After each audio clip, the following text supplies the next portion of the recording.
folks, welcome back. Bringing something a little different today. Today we are going to be reading the original Rapunzel by the Brothers Grimm. Yeah, so I figured it'd be something fun and short since I haven't been able to record or edit any of the Dorian Gray stuff recently. Hope you enjoy. There were once a man and a woman who had long in vain wished for a child. At length the woman hoped that God was about to grant her desire. These people had a little window at the back of their house from which a splendid garden could be seen, which was full of the most beautiful flowers and herbs. It was, however, surrounded by a high wall, and no one dared to go into it, because it belonged to an enchantress named Gothel, who had great power, and was dreaded by all the world. One day the woman was standing by this window and looking down into the garden, when she saw a bed which was planted with the most beautiful rampion Rapunzel, and it looked so fresh and green that she longed for it, and had the greatest desire to eat some. This desire increased every day, and as she knew that she could not get any of it, she quite pined away, and looked pale and miserable. Then her husband was alarmed, and asked, "What ails you, dear wife?" "Ah," she replied, "if I can't get some of the rampion, which is in the garden behind our house, I shall die." The man, who loved her, thought, "Sooner than let your wife die, bring her some of the rampion yourself, let it cost you what it will."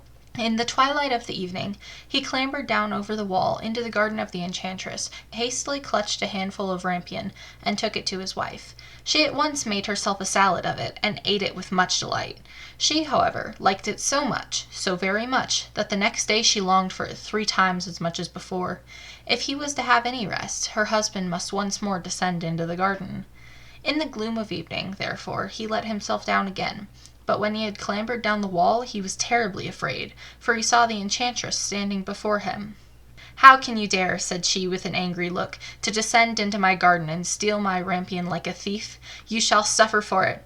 "Ah," answered he, "let mercy take the place of justice. I only made up my mind to do it out of necessity.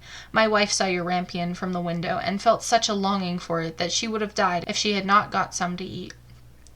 Then the enchantress allowed her anger to be softened, and said to him, "If the case be as you say, I will allow you to take away with you as much rampion as you will, only I make one condition. You must give me the child which your wife will bring into the world. It shall be well treated, and I will care for it like a mother." The man in his terror consented to everything, and when the woman gave birth, the enchantress appeared at once, gave the child the name Rapunzel, and took it away with her. Rapunzel grew into the most beautiful child beneath the sun.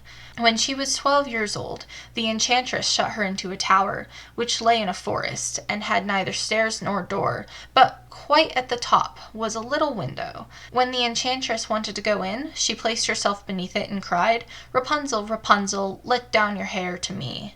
Rapunzel had magnificent long hair, fine as spun gold, and when she heard the voice of the enchantress, she unfastened her braided tresses, wound them round one of the hooks of the window above, and then the hair fell 20 ells down, and the enchantress climbed up by it. After a year or two, it came to pass that the king's son rode through the forest and went by the tower. Then he heard a song, which was so charming that he stood still and listened. This was Rapunzel, who in her solitude passed her time in letting her sweet voice resound. The king's son wanted to climb up to her, and looked for the door of the tower, but none was to be found. He rode home, but the singing had so deeply touched his heart that every day he went out into the forest and listened to it. Once when he was thus standing behind a tree, he saw that an enchantress came there, and he heard how she cried, "Rapunzel, Rapunzel, let down your hair." Then Rapunzel let down the braids of her hair, and the enchantress climbed up to her. "If that is the ladder by which one mounts, I will at once try my fortune," said he, and the next day when it began to grow dark, he went to the tower and cried, "Rapunzel, Rapunzel, let down your hair." Immediately the hair fell down, and the king's son climbed up.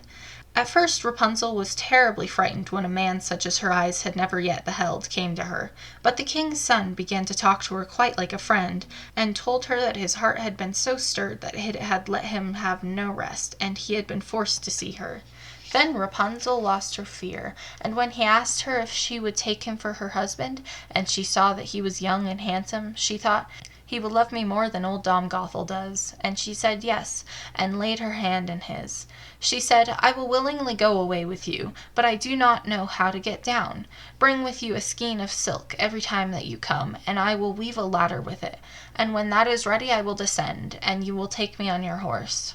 They agreed that until that time he should come to her every evening, for the old woman came by day.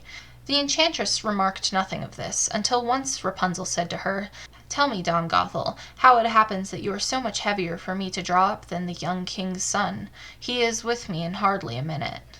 "Ah, you wicked child!" cried the enchantress. "What do I hear you say? I thought I had separated you from all the world, and yet you have deceived me." In her anger she clutched Rapunzel's beautiful tresses, wrapped them twice round her left hand, seized a pair of scissors with the right, and snip, snap, they were cut off, and the lovely braids lay on the ground.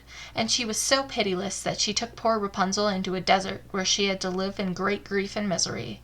On the same day that she cast out Rapunzel, the enchantress fastened the braids of hair which she had kept onto the hook of the window, and in the evening, when the king's son came and cried, "Rapunzel, Rapunzel, let down your hair," she let the hair down. The king's son ascended, but he did not find his dearest Rapunzel above, but the enchantress, who gazed at him with wicked and venomous looks. "Aha!" she cried mockingly. "You would fetch your dearest, but the beautiful bird sits no longer singing in the nest. The cat has got it, and will scratch out your eyes as well. Rapunzel is lost to you. You will never see her more." The king's son was beside himself with pain, and in his despair he leapt down from the tower.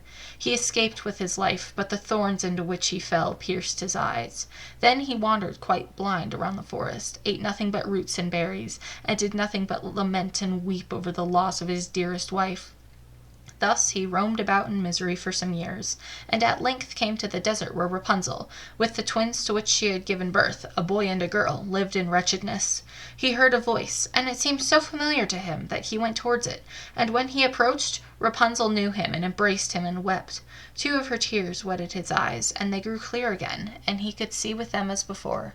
He led her to his kingdom, where he was joyfully received, and they lived for a long time afterwards, happy and contented. Wow! Yeah, no, that was a really good story. Props to the Brothers Grimm. I would recommend checking out the story on your own. Well, I guess you did if you're watching this. Anyways, hope you guys enjoyed, and I'll see you next time. Also, leave a like and subscribe for more content like this. I read a lot of books and play some Minecraft. I'd really appreciate it. Thank you!